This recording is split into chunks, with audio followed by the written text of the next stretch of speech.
Welcome everyone, first of all. The agenda today is to go through occupancy monitoring, the new feature of auto calls, scheduled messaging, and smart lock integrations. Just before we start as well, I'm Hannah from the sales team at Minut. I've been with Minut the last 2 years and seen lots of new features come through, but these are definitely some of the most exciting that we've had. We are a Swedish tech company, for anyone that doesn't know us and our background, and we help hosts to be good neighbors. We combine insight and support to help you host happy, and we definitely believe that sharing should work for everyone. The device itself is pictured here on the slide. It is a small device that looks not too dissimilar to a fire alarm, and it sits on the ceiling of your listing. The best place to put it is in the communal areas, so living rooms, potentially dining areas, wherever people are most likely to congregate. And it does depend on what elements of the environmental factors that you're most interested in detecting. But for party prevention and noise control, the living room where there's likely to be the most people and music and everything else, that would be the best place, and just in the center of the ceiling. Underneath here, there is a magnetic plate with a sticker.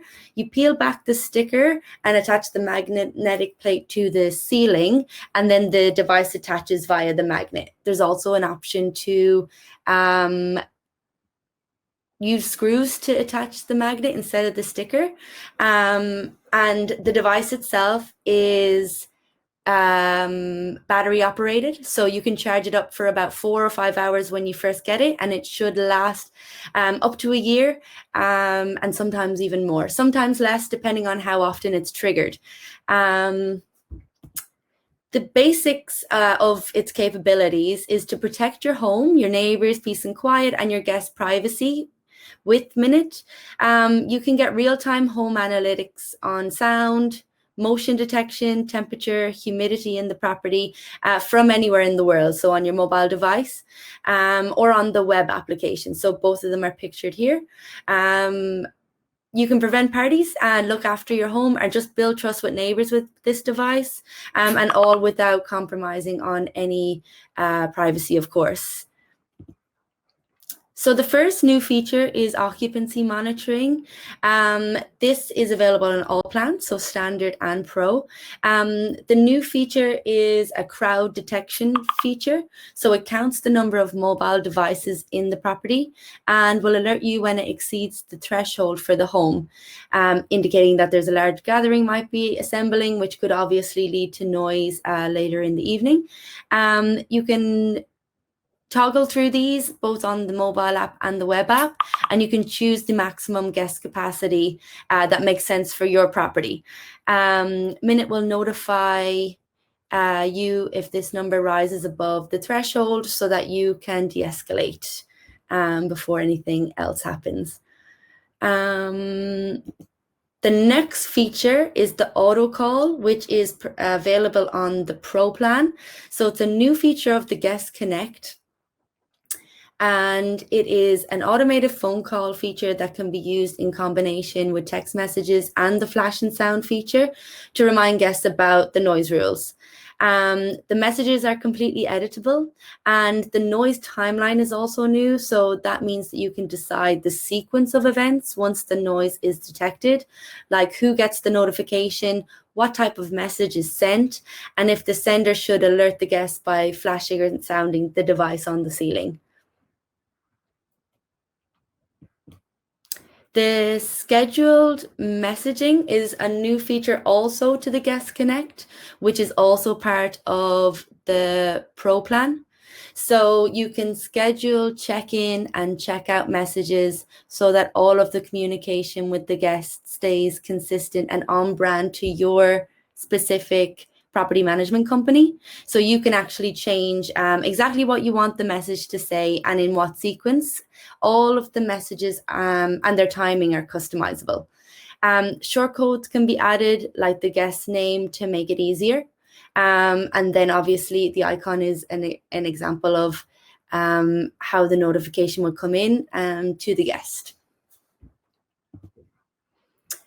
So smart lock integrations is another really exciting new feature that has been released recently. We have a new integration with Igloo Home, which allows you to sync Minut properties with Igloo Home, so guests will automatically be given the entrance PIN code.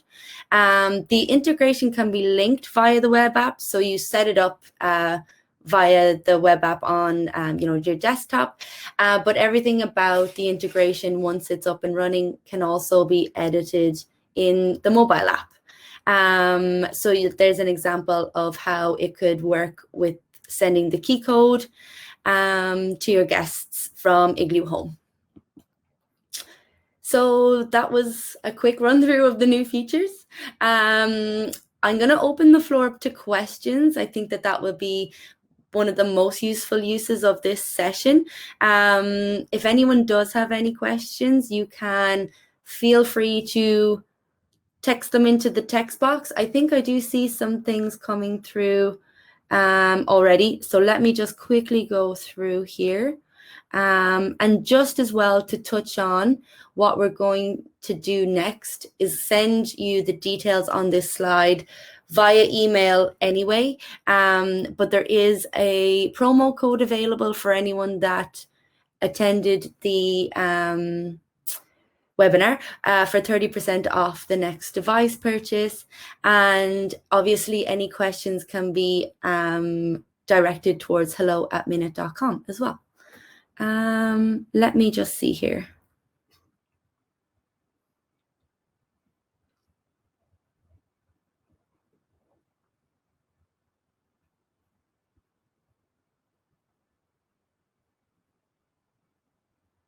Okay, so there is some, I think, two questions that are similar.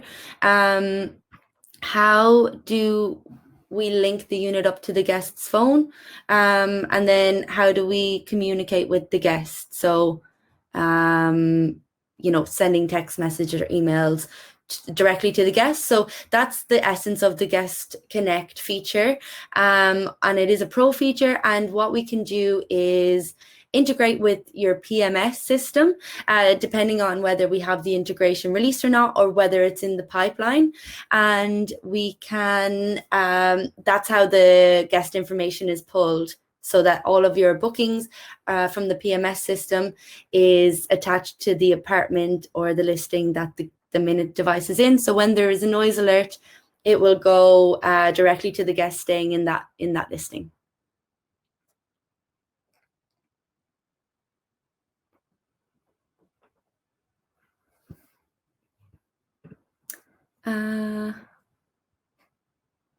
Yeah, so there's a question here about if guests have a phone and a tablet, it could look like there are more than the allowed number of guests, or does the Minut only detect phones? So it actually detects on Bluetooth available devices. Kent, potentially you might want to elaborate on that, but basically it would detect both of those, and there is an average amount of Bluetooth available devices that you can assign like per person, which would make like the algorithm more correct. So you could have like 2 per person, or 1 per person, or 3 per person.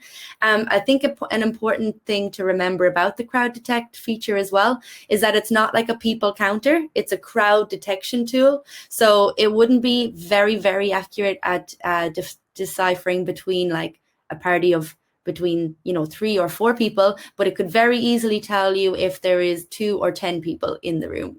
Kent, maybe did I miss anything there? Yeah, that's correct, Hannah. And thank you so much for the presentation.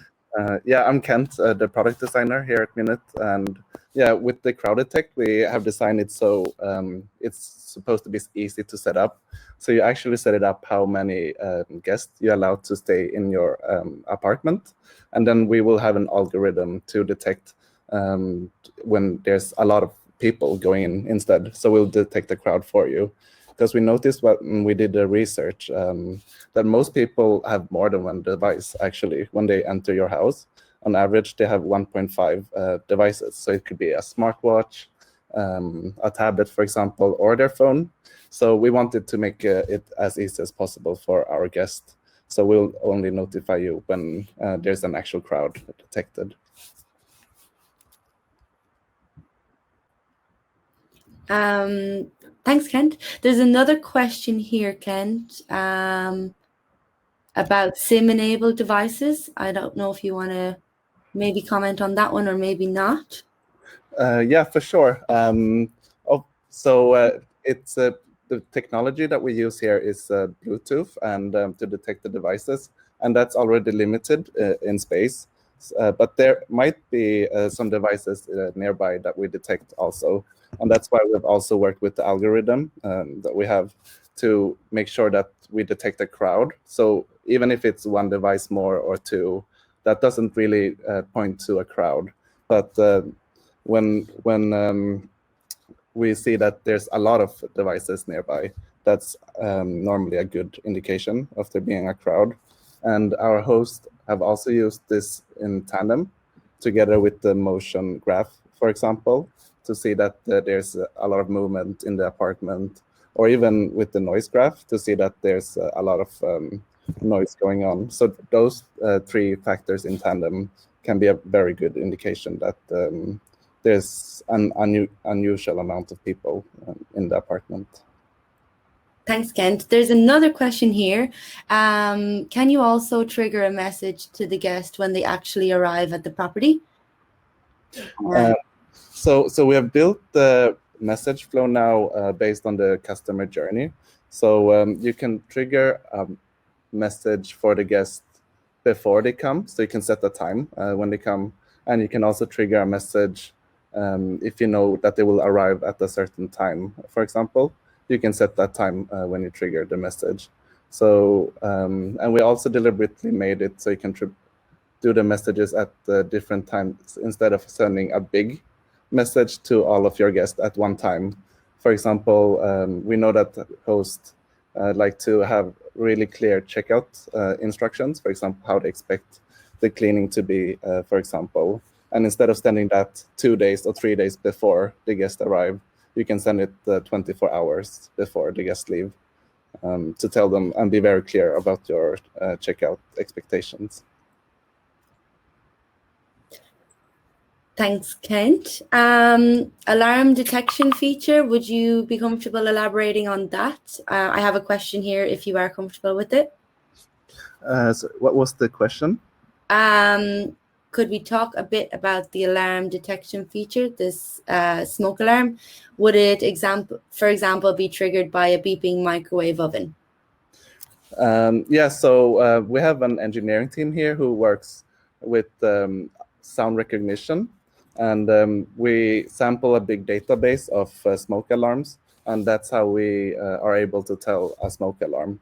Now, obviously, we think that it sounds like a smoke alarm, and there's tons of different smoke alarm sounds. So it might be triggered by a beeping microwave, but I don't think that's very likely. Yeah, unless it sounds incredibly like a fire alarm. Exactly. Yeah. There's a question here that says, do guests ever think we are listening to them via the minute if they do not understand how it works by only detecting decibel levels? And that would definitely be, I would say a good way to remedy that is to definitely, expose that you have the minute device in there, because there is absolutely no listening capabilities in the device. And I would say communication would be key with that, because there's absolutely no capability of taking in anything except decibel levels. So I would say, just to make sure that there's no confusion, to communicate to the guests on the listing or on the booking bio that the minute device is there and what it can do, so that there's no confusion there. That would be my recommendation. Yeah, and I would love to fill in here that we have also worked with Airbnb, and they're also selling Minut or sending it to a host in different campaigns. So Airbnb and us works together also. And what's also super cool with the Minut sensor is that we do all of the processing on the device, actually. So it's on the edge. So instead of sending sound, for example, and stream that to us, everything is processed on the device and nothing leaves the device also. So it's very privacy focused.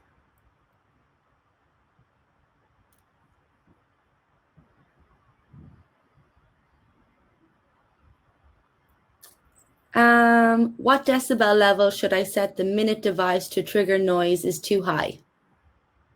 From Kendra.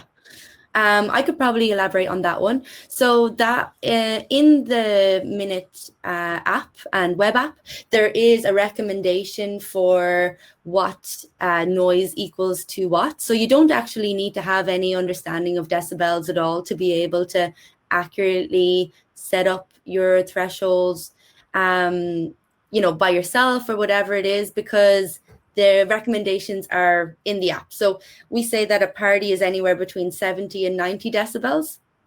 And there's also the option to set different daytime and nighttime thresholds. So, you could potentially set it to be quite higher during the day because potentially daytime noise is not as much of an issue as nighttime noise.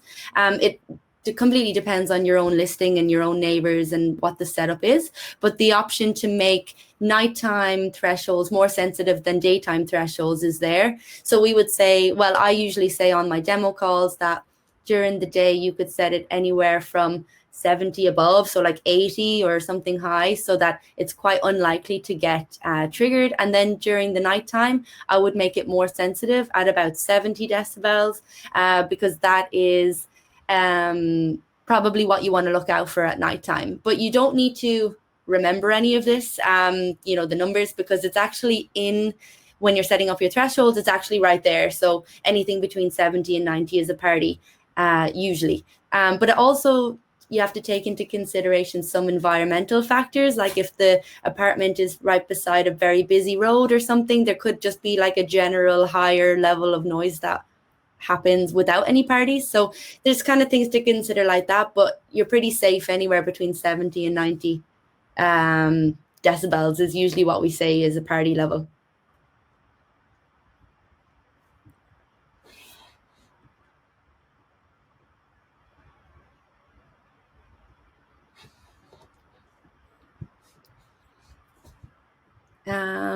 Do you see another question there, Kent? Yeah, I see one here. It's from Clive, and it says, how do we link the Minut device to the Airbnb property? How do we send warning messages to guests automatically? We do not have a PMS. So normally when, I guess, you have a lot of listings out there, then you'll have a PMS to manage them. But if you only have one listing, for example, and not have an PMS, we also have the functionality that you can add guests manually. So you can both do that via the web app and the mobile app also. So you just enter when the booking will be and the guest phone number. And together with the SMS to guest or auto call, for example, they will get a phone message, a phone call or as SMS when its noises has been detected.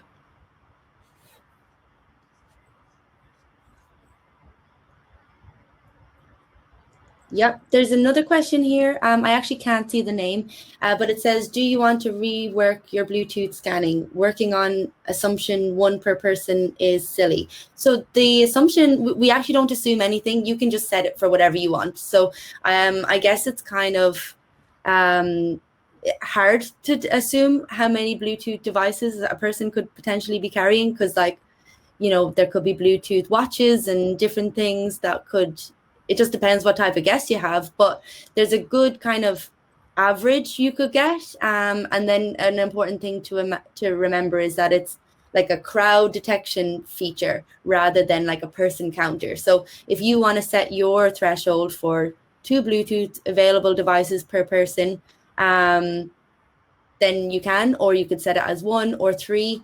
It really just depends on preference, and then you should be able to get a nice average though of what it looks like crowd wise, if something is gathering from whatever you set it. And I guess you can tweak it as well as you go along, and you can do some experiments too, but it really just depends on how tech savvy your guests are, because it's hard to really predict that, I would say. As in tech savvy, as in how many Bluetooth devices they carry.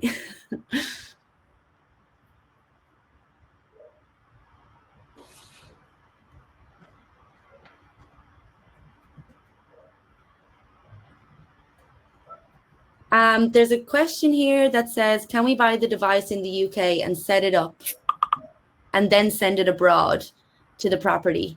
And the answer would be kind of no. You do need to be in the apartment that you're going to be using the device in, because you need to connect to the Wi-Fi in the location you want to monitor. That would be right, Kent, wouldn't it? Sorry, I was reading the questions here. No, that's okay. I think I have it right anyway. Like, you can't set up a Minut device, at home if you want to use it abroad, because it does need to be set up in the in the Wi-Fi that you wanted to monitor. I suppose an option would be to send it to the property and have somebody over there do the installation. It is only a couple of steps, and like, the instructions are in the box, so potentially somebody that's on site might be able to do it. Yeah. You could buy it in the UK, and then you can invite a person at the other location to your home in the app, and then they can install the device using the simple setup flow that we already have in there. So it's just the same. You press this sensors, and you tap the plus sign. Yeah, this is getting really detailed, but yeah, you basically connect it to the Wi-Fi, and then the device is set up in the other location.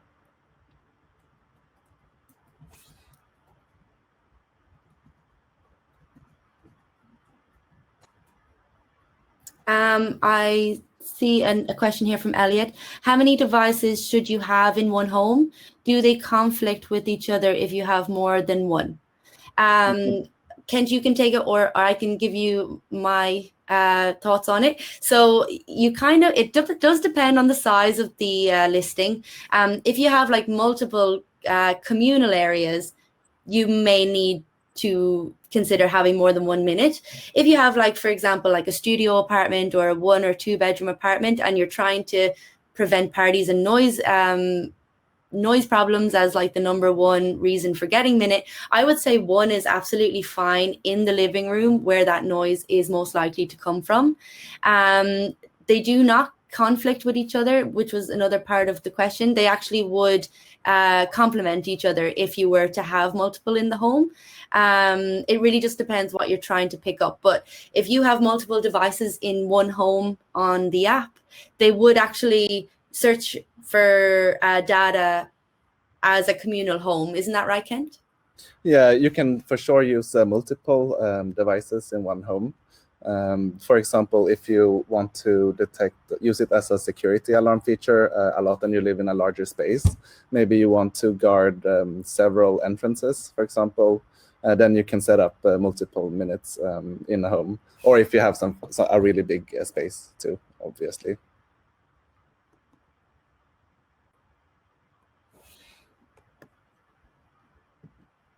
There's a question here on Opera PMS. And if we integrate with them. Right now, today, we don't. I would imagine it's in our pipeline, though, as there is a big stack of PMS systems. But let me get back to you on a specific date, because Caroline from our partnerships department looks after our PMS integrations. So I will be able to get you like a more accurate timeline for that one.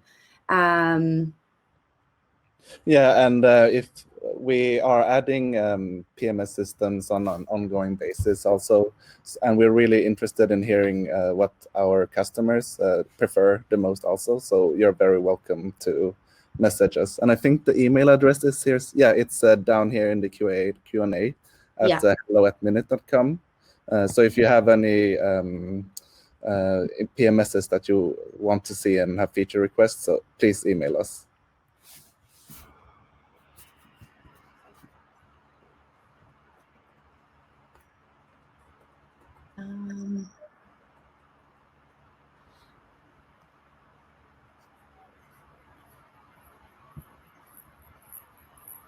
Do you see another question there, Kent?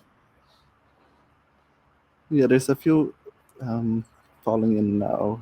Oh yeah, there's one here that came in. I bought a Minut last year. Will these features work on my device? The answer is yes. Do you want to elaborate on that, Kent? Or For sure. So we work on something really cool here with the Minut sensor, and it's called firmware over the air. A bit nerdy here, I guess, but once you have bought the Minut sensor and put it up, then we develop features here, and whenever we develop those features, we will send them out to the actual device, and they will update. And it's the same with the features on the app and services also. They will update by themselves all the time. So if you bought something a Minut sensor 1 year ago, you would also have all the new features now, and you will also have the new features that will come in the future also. So we're constantly evolving the product. thanks, Kent. Does the app notify us of a low battery? That question's coming from Elliot. Yes, it does. It notifies you in your mobile phone. Then you'll get the notification when there's a low battery, and also when the Minut device is offline, you'll also get a notification. Yeah, thanks, Kent. There's a question here from Warren, and I don't know if we can answer it, to be honest, but I'll ask you it anyway, Kent.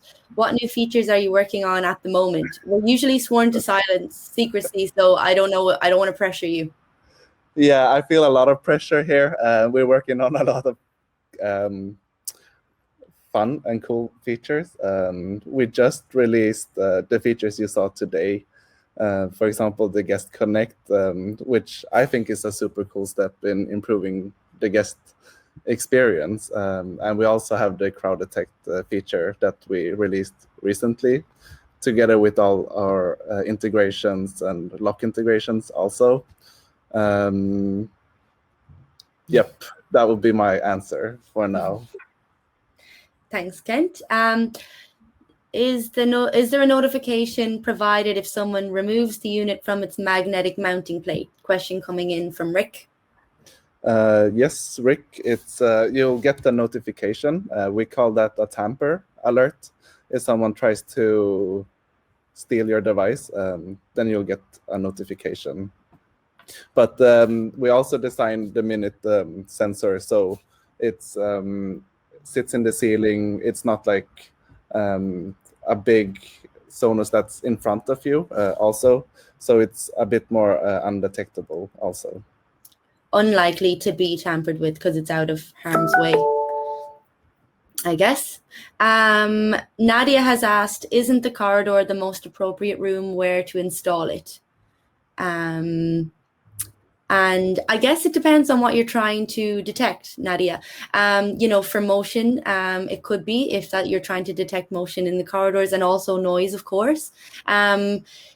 Most of the time, we would see like potentially a music source being a loud disturbance, and that could maybe come from the living room where there would be a crowd gathering, and also voices and potentially shouting and whatever type of noise event you can think of.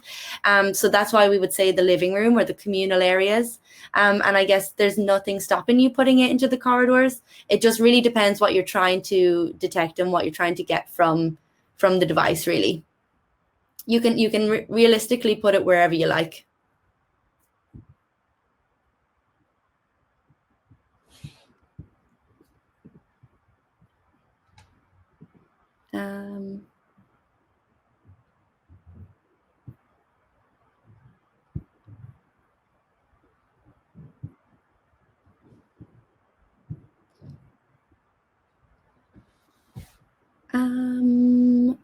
Let's see.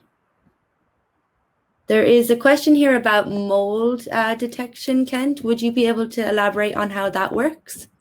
I think I missed that question. Let me see.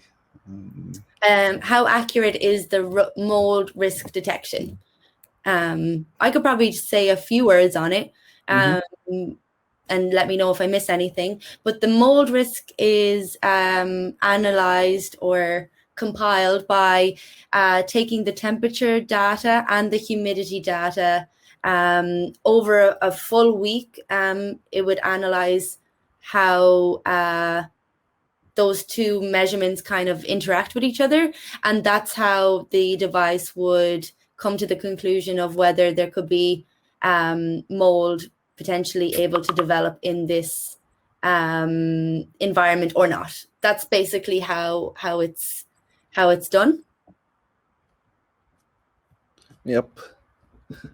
And then there's another question here from Elliot. Does the device detect excessive heat or cold? Yeah. So we have in the app, you can read the temperatures on a weekly or daily basis if you want to, or hourly basis. You can also set thresholds, which is settings that you can set yourself when you want to be detected. We have customers in Edinburgh, for example, who wants to know if people have excessive heat in their building. Maybe they are turning up the radiator too much, for example. But we also have people using this feature to detect if the AC is down also, or if people have forgotten to or if guests have forgotten to close the windows, for example. So you can set the thresholds both low and high if you want to detect if it's too warm or too cold.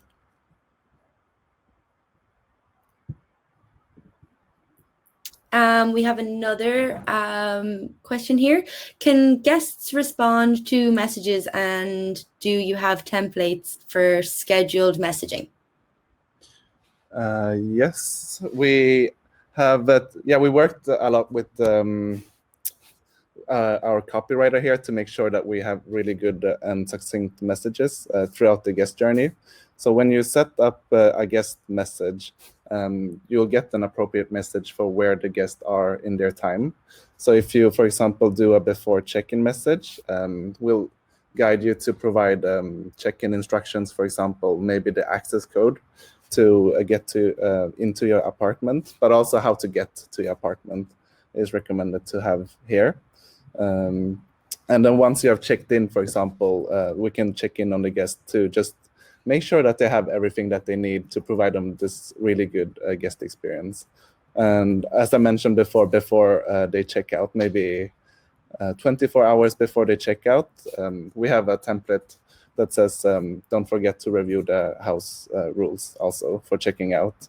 So when you set up the message, everything is pre-filled for you, but it's also totally editable if you want to change anything here. So you can customize it as much as you want for the messages. After we install the device, can we trigger it to make the flashing light and siren sound so we can see how loud and noticeable they are? Are they customizable? Yes. So when you have installed the sensor, we have this in the settings that you can control when you want the flashing lights, for example, or if you want to call the guest directly with autocall and letting them know in a friendly manner to quiet down, or using the SMS to guest. How we do it here at Minut is sometimes if we want to try the system for ourselves, we put it up on the ceiling, the sensor, and then we play some loud noise. Or we take the sensor down and then we play some loud noise, or we reduce the thresholds so we can test out the system. And then you should get the flash and sound on the sensor. Thanks a million, Kent. So Reynard, how would you suggest a large hotel use these devices if you can't integrate with the property PMS? So good question. The chances of us integrating with the PMS that you're using, are very high. Like we have a lot in the pipeline. We're releasing them all the time. But if we don't have it before you are already using Minut, there are a few other options you can use. We could receive a CSV file of your booking your guest information for that week and import it manually so that you can get guest connect that way if the integration doesn't exist. Also, if you're in a hotel environment, potentially the reception or the guest communication team could be monitoring the notifications and then escalating it to the guests that way, through the web app or through email notifications, whichever it is. But the best way definitely would be for us to integrate with the PMS. And I think it would only be a matter of time, especially if we understood the need and we could prioritize your specific PMS. But without the integration, there is also options and, feasible ways to also use Minut and to escalate it in different ways. Yeah, and I want to add here that a big part of this Minut sensor also is not dependent on being integrated with a PMS also. We, for example, have noise monitoring that you can use, and then you will yourself get the notification if it's too noisy, for example. And I guess if it's in a hotel, you can take care of that yourself. And there's also the temperature monitoring, for example, so you can check if the AC is good in the room. So there's a lot of other things also that are not integration dependent.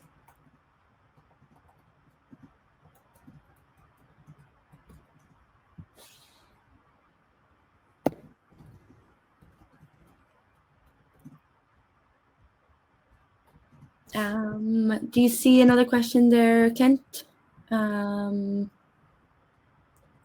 Yeah, here, is there an integration with Google Assistant and Alexa?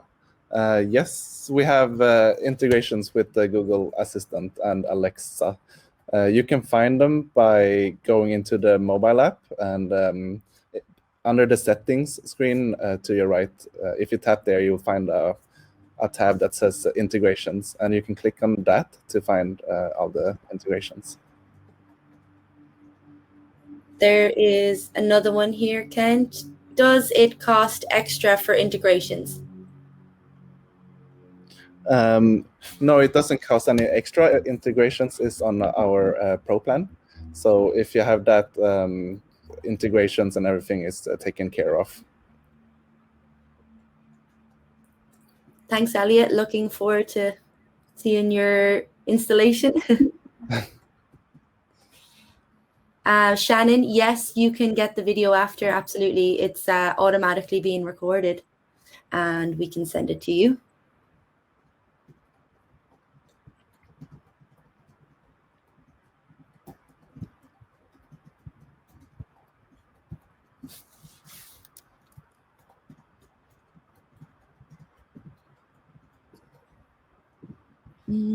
I think the questions have slowed down.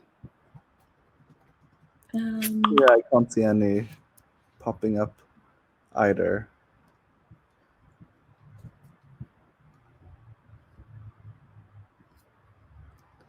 If you have any further questions, you're always welcome to email us at hello@minut.com also.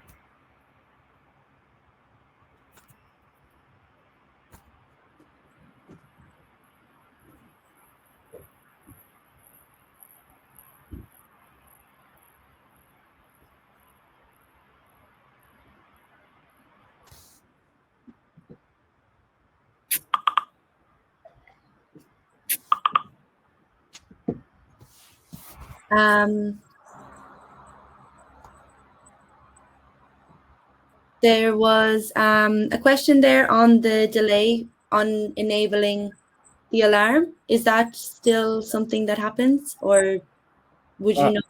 Yes, so we have a delay on activating the alarm now. And that's because we noticed that a lot of our hosts prioritize battery life on the Minut sensor. So that's why we chose to make this option by default, the delay in when you activate an alarm. And that's very interesting because we send heartbeats from the Minut sensor. And these heartbeats is sent approximately once or twice per hour. And that's also when we tell the Minut device that it should activate the alarm. But this is an option that you can turn off from your mobile app also. And what's also cool about this is that it saves your battery life a lot. But also, once the alarm is turned off, there's no delay if motion is detected after the alarm is turned on. From the motion is being detected till you getting notified, and that's a big part of how the Minut sensor works. Also, since everything is processed on the actual sensor. So if we, for example, detect the motion, the sensor wakes up by itself and notifies our host. Yeah, so the option is to leave it as default to save battery, or to override the default if they would prefer it to come on instantaneously. Yeah, so the option is there. Yeah. If you're struggling to find that, potentially you could email us as well. There's no name on that question, but yeah, that should be something that you can change if you prefer. Yep, and our support article in minut.com/support is really good. Also, if you have questions about this, we work really hard with having good support articles. Yeah, and Clive has asked what other features are on the Minut roadmap, and it's a question we actually had earlier as well. It's just not really something that we usually go into too much details about. Kent, I don't know if you want to briefly say something else on that, or if you want to leave it as that. Yeah, I'll leave it at that. But if you have any feature request that you've been thinking of, or you feel like you have a need, we read all the feature requests we get the feedback from our customers. And we care a lot about that. So please welcome us if you have any feature requests or ideas that could help us improve.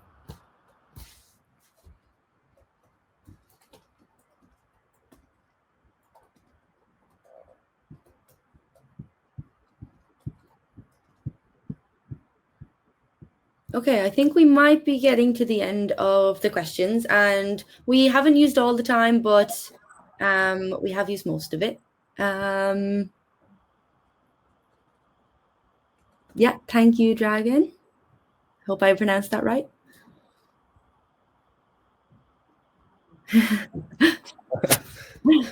Dragon said, yep. Yep.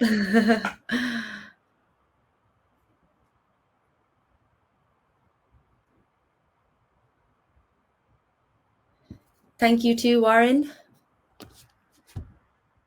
and Denise. I know we've said it multiple times, but there's a code to use if you want to